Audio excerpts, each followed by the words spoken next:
आज लगातार तीसरे कारोबारी दिन तेजी के साथ बंद हुआ है। कारोबार की फ्लैट शुरुआत हमने होते हुए देखी, बाद में निफ्टी करीब 100 अंक रिकवर होकर दिन के उच्चतम स्तर पर बंद हुआ है। और आंकड़ों की बात करें तो निफ्टी 17,800 के पार बंद हुआ है। सेक्टर के लिहाज से रियल्टी, एफएमसीजी, ऑटो शेयरों में हमने खरीदारी आते हुए देखी है और बाजार को काफ़ी सपोर्ट मिला है इससे। निफ्टी बैंक निचले स्तर से 400 अंक सुधर कर बंद हुआ है। मेटल और एनर्जी को अगर छोड़ दे तो सभी इंडेक्स हरे निशान में बंद हुए हैं। दिन भर की मार्केट की हलचल और कल के लिहाज से क्या अहम ट्रिगर्स हैं, पूरा विश्लेषण हमारी सहयोगी मानसी दवे दे रही हैं।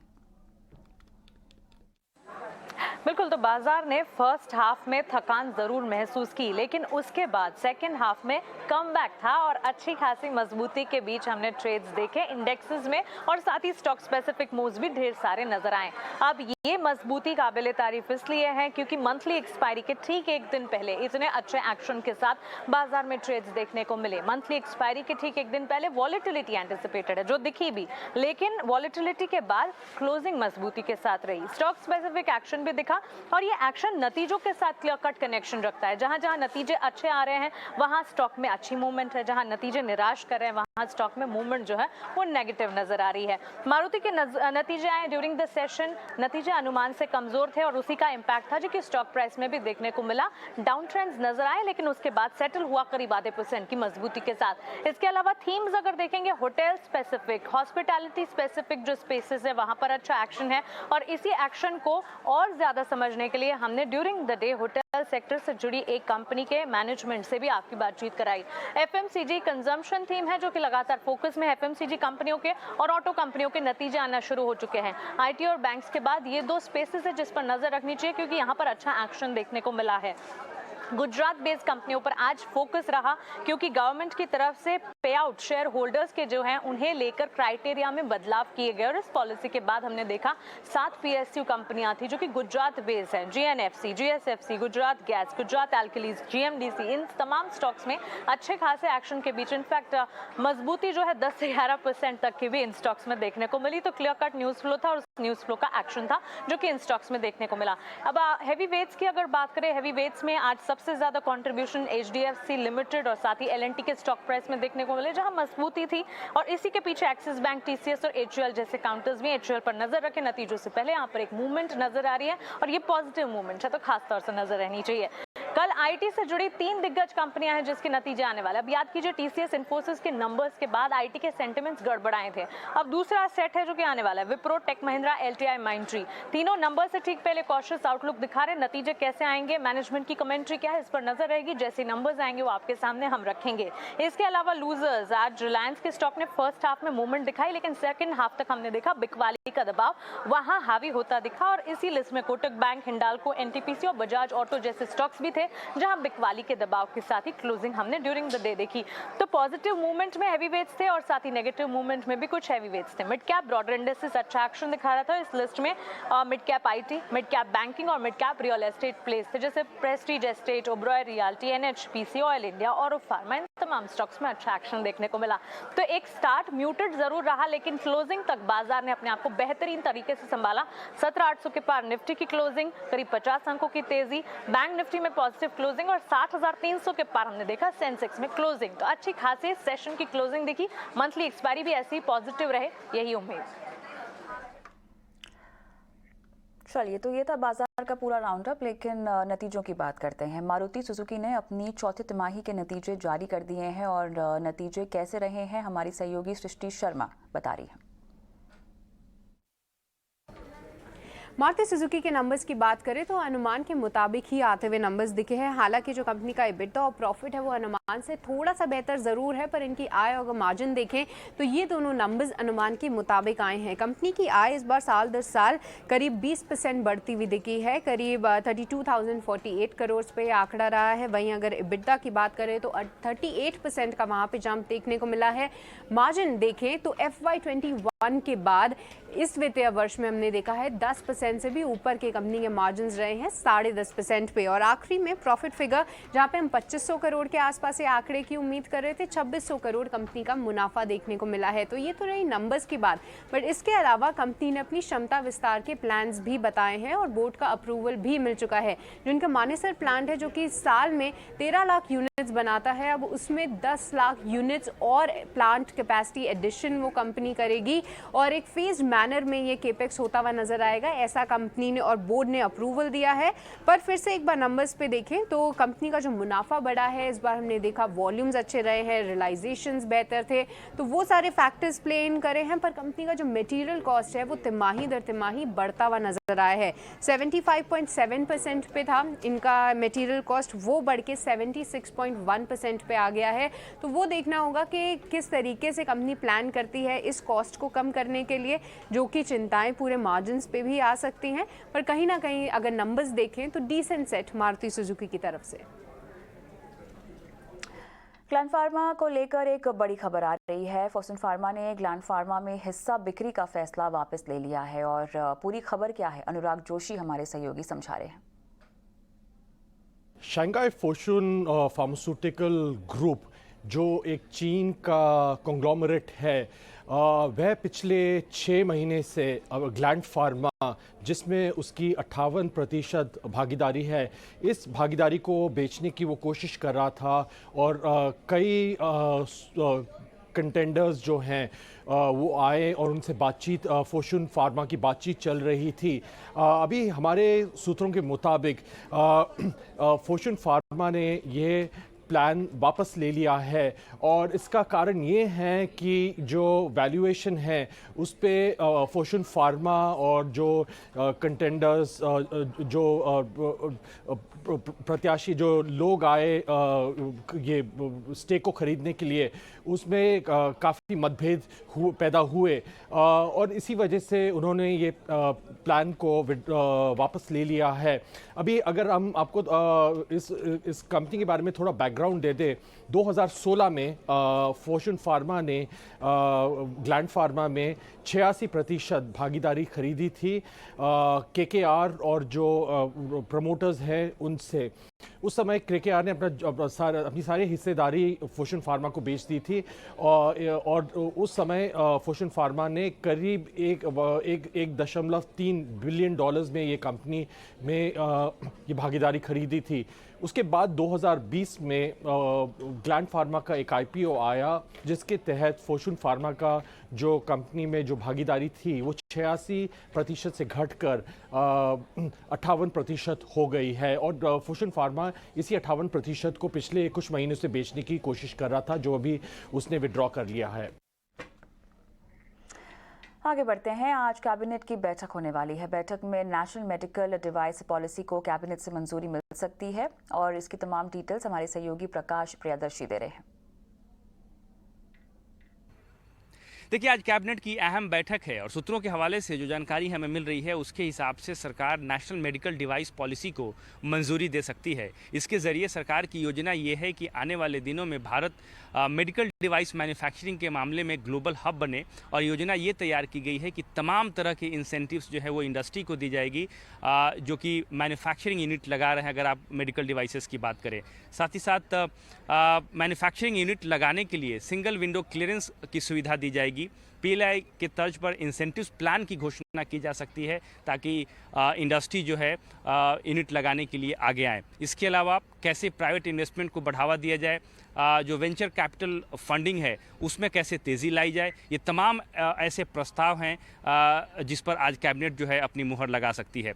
इसके अलावा 2047 तक का जो विज़न है वो तैयार किया गया है, जिसका मकसद ये है कि 2047 तक भारत जो है मेडिकल डिवाइस मैन्युफैक्चरिंग के मामले में दुनिया के टॉप 5 देशों में शामिल हो जाए। साथ ही साथ अगर आप ओवरऑल मार्केट की बात करें, ग्लोबल मार्केट शेयर की बात करें, तो भारत की जो भूमिका है, जो हिस्सेदारी है, उसको 10 से 12% करने की योजना तैयार की गई है। मकसद ये है कि मेडिकल डिवाइस के मामले में जो इंपोर्ट डिपेंडेंसी है उसको ख़त्म की जाए, डोमेस्टिक मैन्युफैक्चरिंग बढ़ाई जाए और भारत इस मामले में आत्मनिर्भर बने।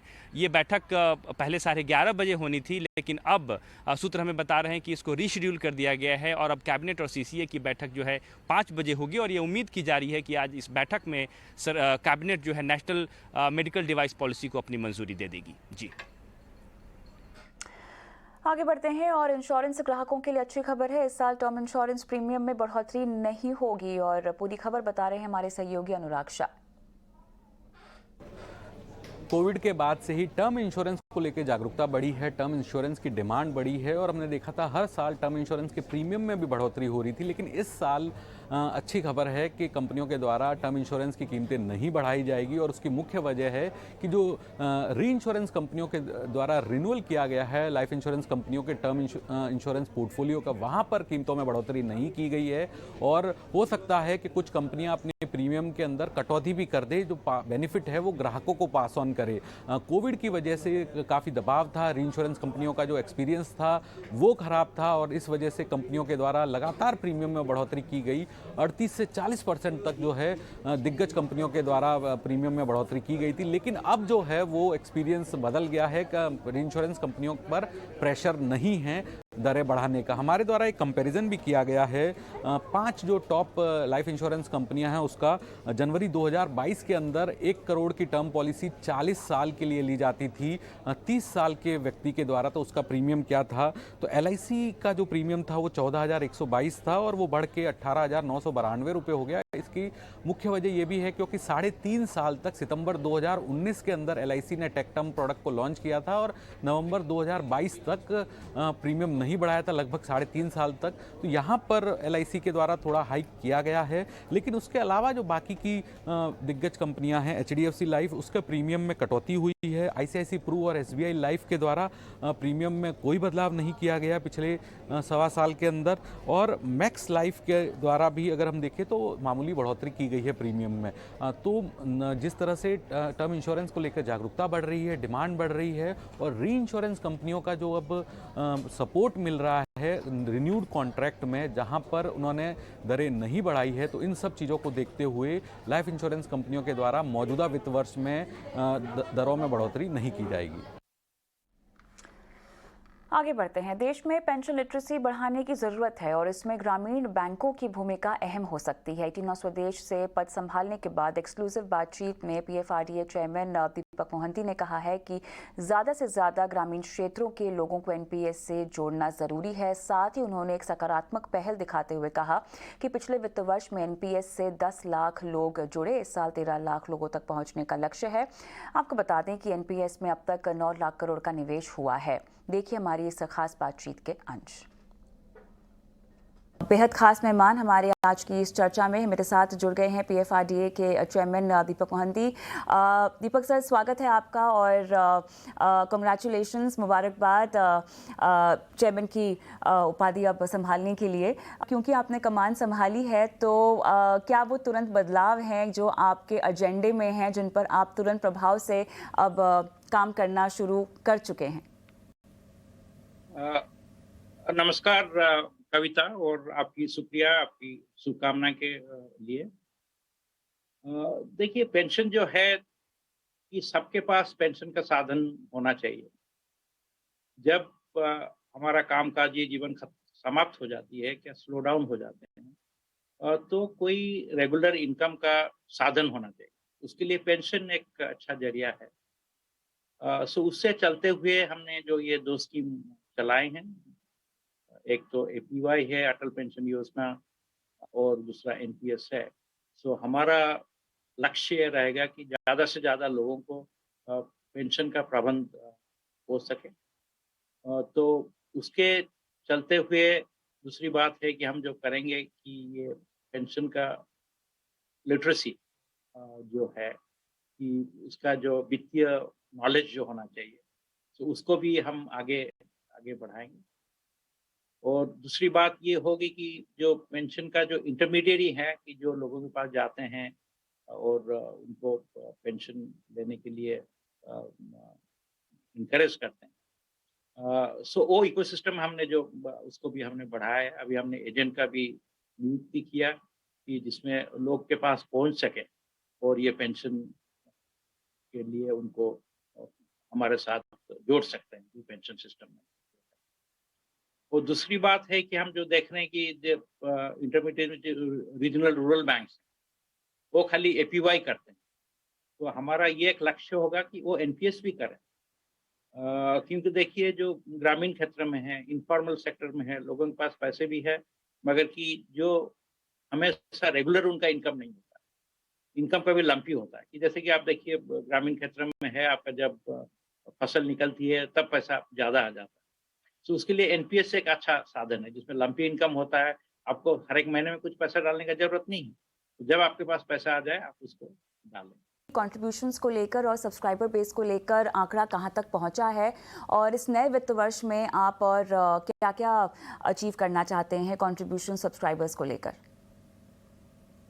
अभी देखिए जो नंबर ऑफ सब्सक्राइबर हैं, एनपीएस का की दो भाग है। एक तो जो सरकार से हैं उन्होंने ऑटोमेटिकली एनपीएस में आ जाते हैं।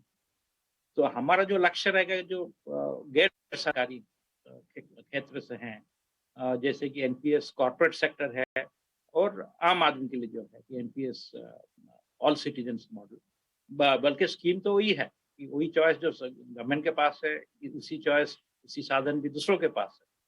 सो एनपीएस जो नॉन गवर्नमेंट है उस सेक्टर में हम देखें कि बहुत बड़ा लक्ष्य हासिल किया हमने लास्ट ईयर फाइनेंशियल ईयर 2022-23, जिसमें कि 10 लाख लोग इसमें हमारे साथ जुड़े।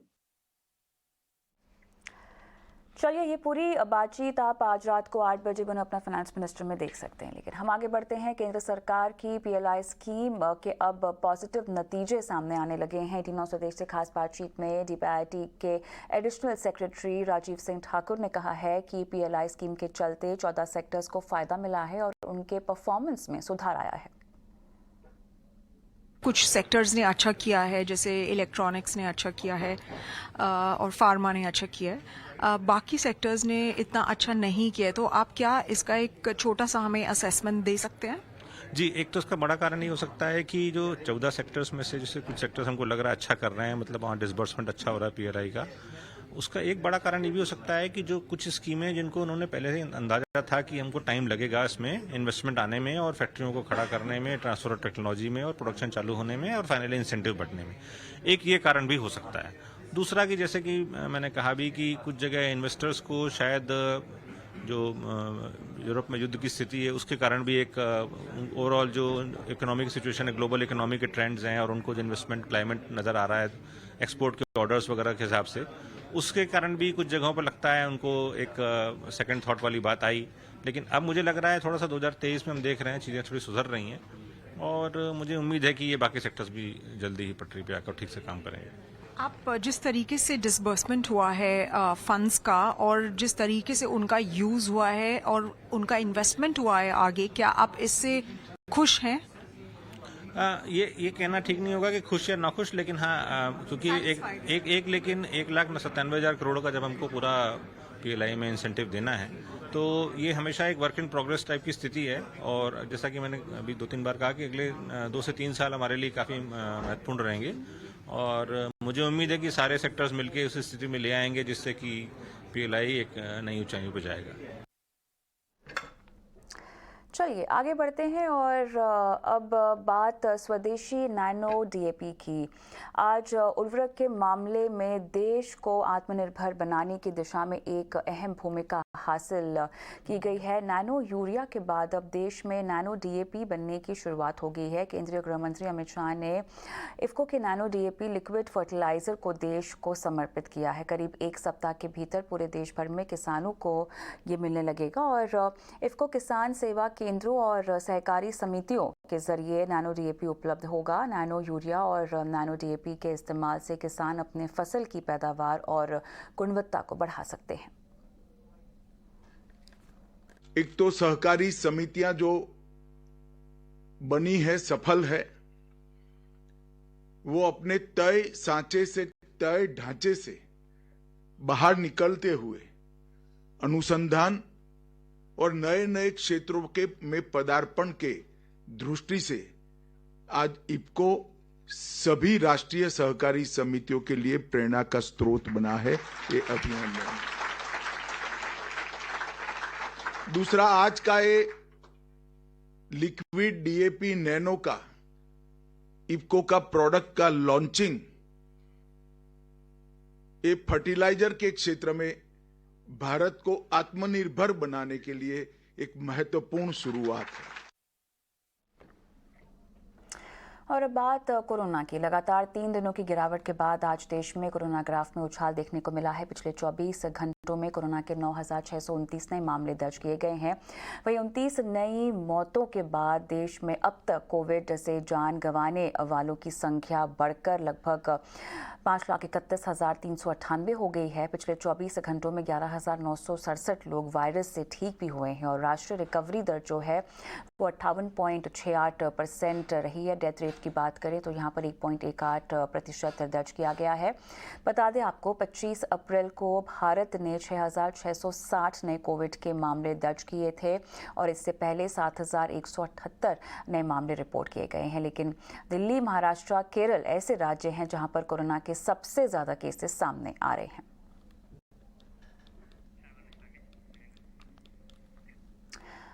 अब रुक करते हैं हिंदी जगत के रोमांचक दुनिया यानी बॉलीवुड की ओर। आगाज हो गया है 68वें हुंडई फिल्म फेयर अवार्ड्स 2023 का। इस शानदार इवेंट को प्रस्तुत किया है महाराष्ट्र टूरिज्म बोर्ड ने और को स्पॉन्सर किया है विमल इलायची ने। और इसी पर पेश है खास रिपोर्ट।